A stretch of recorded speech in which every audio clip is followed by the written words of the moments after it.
Olá, boa noite. Começa mais um programa Entrevista Coletiva.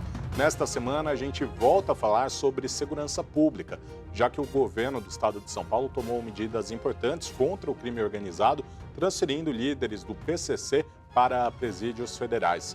Para discutir esse assunto, a gente recebe o professor da Universidade Presbiteriana Mackenzie, ele que é professor de Direito Penal e de Processo Penal, Fabiano Augusto Petean. Ele também é especialista em segurança pública e doutor em direito político. Muito boa noite, professor. Seja bem-vindo. Boa noite, Marcos. Muito obrigado pela oportunidade de estar aqui com vocês, para a gente debater um pouquinho a respeito desses assuntos tão importantes. E aqui, completando a bancada, Zezé de Lima. Boa noite, Zezé. Boa noite, Marcão. Muito boa noite, professor Petean. Posso ir? Vamos lá. Posso fazer a primeira? Primeiras damas. Obrigada, Marcão. Bom, professor, a gente teve no início da semana passada medidas tomadas pelo governo do estado de São Paulo, fortemente apoiado pela União, e que levaram, então, esses 22 líderes do PCC para 3 presídios federais. Uma coisa que se esperava era que isso provocasse a ira do PCC e a gente visse motins e crimes como aqueles verificados em 2006. O senhor tem uma ideia por que isso não rolou dessa vez, conforme esperado pelo governo? Aliás, o temor disso foi o que evitou com que essas transferências fossem feitas no ano passado pelo então governador Márcio França. Pois bem, em relação a esse assunto, Zezé, esse temor, ele é um temor sempre real, tá? Nós temos aí algumas notícias, algumas informações, no sentido de que a atenção deve ser dada e que ninguém fique achando que não vai acontecer nada. Por quê? Porque quando se trata de uma organização criminosa, e medidas como essa podem mexer na estrutura empresarial da organização criminosa, a forma que se tende a organização criminosa se fazer presente e se fazer respeitada é por meio de força. Então, pode não ser que nessa uma semana nós não tenhamos ainda nenhum tipo de comportamento que possa trazer algum risco, mas esse comportamento de retaliação ainda não está afastado, né? Nós não podemos ignorar a importância das decisões e esses movimentos de retaliação e agressividade em relação a essas questões. Por exemplo, em relação aí aos telefones utilizados pelas organizações criminosas, quando tem uma operação muito grande, é de conhecimento geral em que todo mundo altera o número de telefone para não ter a chance de ser identificado exatamente para poder organizar outras atividades criminosas. Então, a atenção é pouca para a importância e a gravidade que a situação tem perante a coletividade. Então, nesse caso, nós não podemos baixar a guarda, né, e achar que, de repente, ninguém está se organizando para algum tipo de retaliação. Então, Marcão, desculpa, eu vou me estender um pouquinho nisso, porque uma das... eu faço muita análise também acerca dessas medidas e políticas públicas. E uma coisa que eu pensei é que o crime tem essa peculiaridade que é rei morto, rei posto, né?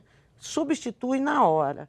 Será que para o PCC, o Marcola e essas lideranças aí já foram? Então, são carta fora do baralho agora que se concretizou de fato a transferência para os presídios federais? E eu vou até somar na pergunta da Zezé, porque esse pedido, como a própria Zezé falou, já tinha ocorrido, o Ministério Público pediu no ano passado. Então, nesse tempo que a gente teve, já não deu um espaço aí para o PCC se reorganizar? Bom, nessa questão dos líderes serem removidos de local, né, como uma das medidas que possa ser tomadas para tentar dificultar esse gerenciamento, né? Eu acho que o principal caminho aí é tentar realmente minar esse gerenciamento, essa administração confortável que pudesse se encontrar pela organização criminosa. Então, esse é um primeiro passo, uma primeira etapa de um projeto que é mantido em sigilo, em segredo, né? Porque, lógico, você não vai alertar aquilo que vai ser feito, porque senão há exatamente essa... Aí tem a reação. Preparação. Então, é esse pedido, para que ele tenha acontecido, evidentemente, muito bem pensado, muito bem estruturado, muito bem responsável, né, nesse alinhamento, né, tanto do Ministério Público quanto do Governo do Estado, do Governo Federal, e todo o aparelhamento que foi utilizado para isso. O elemento surpresa, né? A gente foi surpreendido, nós não sabíamos, a gente tem muita fonte. Então, e olha só, então é sintoma de um trabalho bem feito. Então, assim, é um comportamento que é louvável observar que as instituições estão unidas e preocupadas com a segurança pública. Porque a segurança pública realmente chega num ponto delicado para todos nós cidadãos. Então, o que é importante, vamos minar o gerenciamento. Tá. Não partindo, né, como você mesma disse, rei morto, rei posto, não é isso, porque é uma medida de gerenciamento. Abaixo de quem comanda, evidentemente, você tem os seus diretores, gerentes, cada setor, e que cada setor que está extremamente organizado para, na falta de um membro, conseguir gerenciar e manter o sistema da organização criminosa. Então, além dessa medida, nós acreditamos aí que possam existir várias medidas que vão ser organizadas e concatenadas para esta verificação. Por isso, a gente tem que ter atenção em relação a esse fato e ficar observando sem baixar a guarda, sem aquela tranquilidade, mas observando atentamente o grande trabalho que foi iniciado agora nesse momento. A remoção anterior, talvez por questões de logística, né, talvez não tenham sido possíveis naquele momento, e até havendo uma preparação para quê? Para que, se a remoção tivesse acontecido em outro momento, uma imediata retaliação pudesse acontecer. Então, vamos fazer de uma forma, né, talvez, no momento mais adequado e com a segurança devida, primeiro para se evitar o que a gente chama de resgate, né? Numa transferência como essa. Então, o ponto principal é executar a operação de forma segura. Segura não só para quem está preso, mas para os policiais que fizerem isso, mas não só por isso, pela coletividade, para se evitar esse resgate. A sensação, assim, também que eu tive nesse sentido foi, se tivesse vazado, poderia ter sim havido retaliação, porque aí poderia surtir algum efeito de não se transferir. Mas uma vez que concretizada a transferência, é muito mais difícil o governo voltar atrás, né? Não, como eu disse, qualquer comportamento, trabalho organizado das instituições, Ministério Público, Estado, Federal, é sempre muito bem pensado, né? E existe um trabalho responsável por trás disso, que sabe muito bem que qualquer comportamento ele tem que ser muito bem feito, sob pena de ter, além do insucesso, né, essa perda de credibilidade de combate à questão da criminalização. E o que é mais importante nisso é a gente observar que a organização criminosa hoje, ela não é mais como a gente observava há 20, 30 anos atrás. Essa é um outro ponto a ser observado, porque hoje a gente vê dificilmente um traficante, por exemplo, ele não tem o seu ponto de venda de drogas como vendedor autônomo. Ele tem que pedir autorização para quem comanda o tráfico em determinada região para ver se ele vai poder comercializar. Há anos atrás, não, aquele traficante vende lá uma meia dúzia de porções. Hoje não. Hoje, se ele não pedir autorização, ele morre. Porque ele vai estar tentando trabalhar com a questão de mercado. Ele vai estar tirando o mercado da organização criminosa. Então, essa modificação da gerência de uma organização criminosa também tem o lado empresarial. Você tem um presídio de segurança ainda mais efetivo perto dos outros presídios. Muita restrição que vai fazer o quê? O acompanhamento de perto do como esse gerenciamento acontece. Até o momento em que, quando se precisar de uma decisão de alguém que tenha o alto escalão da organização criminosa, isso comece a se perder. Então, uma das formas que a gente pode dizer é isso. Foi tomada essa medida também sob o ponto de vista empresarial. Imagine se o CEO de uma empresa não conseguisse ter acesso aos seus subordinados para controlar o destino do que seria feito. Sim. E outra questão importantíssima também é que a organização criminosa ela ganhou o status de empresa na medida em que, no passado, pequenos crimes, pequenas infrações se tornaram mais graves, questões relacionadas ao tráfico se tornaram mais graves, altamente rentáveis, sem controle sobre elas e que se impõem por meio de violência, num primeiro momento.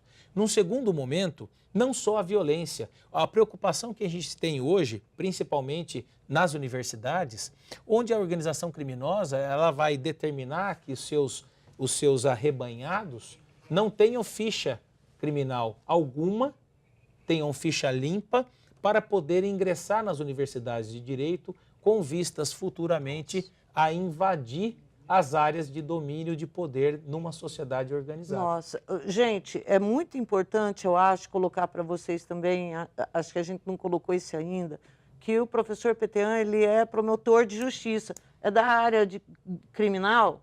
Sim, da área criminal. Então ele está dando toda uma visão, inclusive do Ministério Público aqui, como está vendo essa ação do crime organizado chegando e abafando tudo, né? Então, e o que é mais preocupante nessa história toda é esse cenário criminal que todos tenham esse conhecimento e a dificuldade de gerenciamento. Por quê?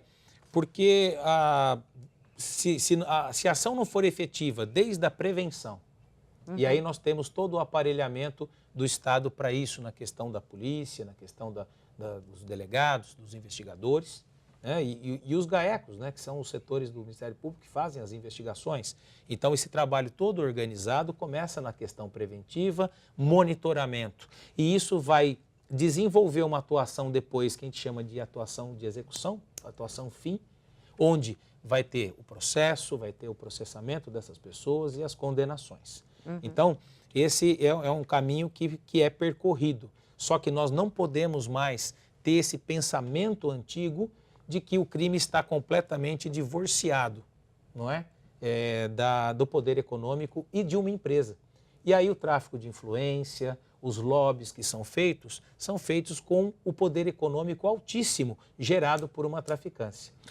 Só para trazer, desculpa de interromper, Marcos. Precisa ir para o intervalo? Pois não, por favor. Então, mas completa aí, depois a gente vai para o intervalo. Tá bom, então vamos lá. Só para a gente ter uma ideia em questões de quantidades de drogas no tráfico, não é? Uma porção que todo mundo considera como pequena, 15 gramas, no mínimo aí geram 45 a 50 porções individuais de cocaína. E cada uma R$20, eu estou falando de R$1.000. Em 15 gramas, R$1.000. É muito louco. Imaginem vocês, 500 mil gramas seriam meia tonelada.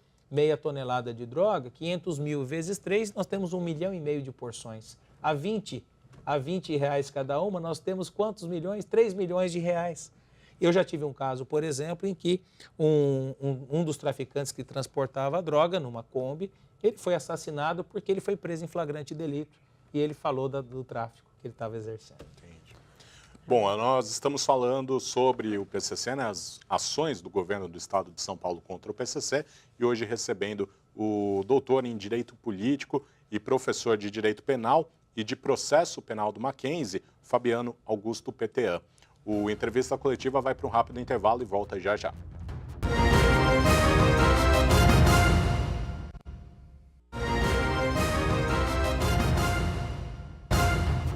Estamos de volta com o programa Entrevista Coletiva, hoje discutindo as ações do governo do estado de São Paulo contra o PCC. Nós recebemos o doutor em Direito Político, professor de Direito Penal e de Processo Penal da Universidade Presbiteriana Mackenzie, doutor Fabiano Augusto Petean. Doutor, a gente teve, né, um crescimento, até a Zezé falava aqui fora do ar, que foi numa coletiva há 17, quase 20 anos atrás, em que se dava como extinto o PCC, né? Chegou-se ao fim o PCC. Por que a gente teve esse crescimento grande do PCC e como o sistema carcerário que nós temos hoje no Brasil influencia nesse crescimento? Olha, assim, é lógico que o que eu vou mencionar aqui não são motivos únicos, né? São vários motivos que precisam ser equacionados para que a gente possa ter pelo menos uma ciência do tamanho do problema que a gente está conversando aqui hoje. Então, como eu disse, a organização criminosa como uma empresa. Então, inicialmente nós temos um comportamento que os pequenos crimes, aqueles pequenos roubos, os pequenos tráficos foram acontecendo e isso foi gerando dinheiro, e muito dinheiro, sem qualquer tipo de controle ou fiscalização. Porque ninguém vai declarar que praticou o crime e que tem lá o dinheiro recebido. Então, com essa organização, aconteceu o seguinte: há o crescimento natural. Então, eu vou começar a contratar alguém, eu vou aliciar alguém, e isso é uma discussão paralela, principalmente, que nós já passamos há algum tempo, que é a redução da maioridade penal. Não adianta reduzir a maioridade penal, porque se você reduzir para 16, eles vão angariar alguém de 14. E se reduzir para 14, vai angariar alguém com 12. E aí nós já chegamos a ver cenas, inclusive, e WhatsApps, né, e redes sociais, principalmente, e até na televisão, de crianças de 8, 9 anos com metralhador na mão. Então, esse crescimento silencioso, quando se constatou, ele já era um crescimento altamente descontrolado por parte do Estado. E aí nós temos duas vertentes: o crescimento descontrolado fora do estabelecimento prisional. Eu acho que a gente tem que fazer essa leitura de separação de fatos, onde essa ausência de controle, essas organizações criminosas, como principalmente o Rio de Janeiro, nos morros, não é? Passa a ter o domínio ali do local, se fazendo na posição de subprefeitura, de Estado ali dentro. Onde ele fala assim: olha, eu vou pagar o estudo da sua família e você permita que eu faça o tráfico na sua casa. Eu vou esconder a droga na sua residência. Eu te pago 500, 600 reais por mês para você deixar a droga aí. Porque eu não vou deixar comigo, porque eu posso ser preso em flagrante delito. E aí isso vai crescendo por meio de ameaça, coação e violência. Mas, ainda fora do estabelecimento prisional, nós temos o crescimento, como eu disse, da influência, do tráfico de influência. Várias notícias já foram retratadas dessa contaminação de fomento de universitários, de candidatos, inclusive a cargos eletivos, não é? Que isso mostra que o enraizamento do poder econômico criminoso ele é muito mais amplo. E com pessoas que estão a todo momento se organizando com uma estrutura altamente rígida, uma estrutura altamente desenvolvida como grandes empresas. Dentro do estabelecimento prisional, alguns fatores podem até agravar, não é? Os agentes penitenciários, como a gente estava falando aqui no intervalo, Zezé, os agentes penitenciários, além de terem problemas às vezes, ter uma remuneração, não é? Eles estão expostos, porque às vezes eles moram no mesmo bairro, na mesma comunidade, em que aquelas pessoas que estão ali presas, elas estão tendo contato todo dia. E aí vem a informação de fora, por meio de visitantes, né? Parentes, visitantes e outras pessoas, sem dizer, às vezes, quando há apreensão de alguns celulares. Uhum. E esse funcionário, ele é comprado, esse funcionário ele é ameaçado, e esse funcionário ele fica, entre aspas, refém de uma situação do crime organizado dentro dos estabelecimentos prisionais.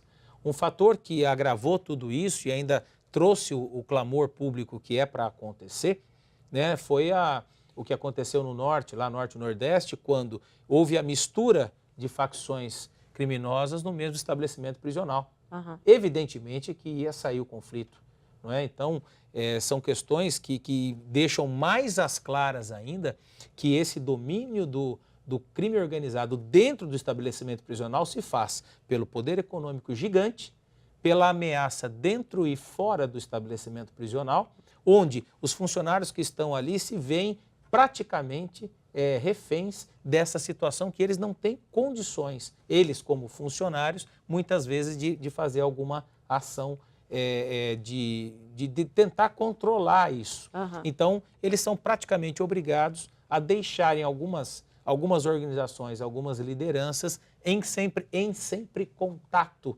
recíproco para continuarem gerenciando, para continuarem desenvolvendo as organizações criminosas, que não ficam restritas mais ao Estado de São Paulo ou ao Rio de Janeiro, ou no Norte, na disputa entre elas, mas internacionalmente. Sim.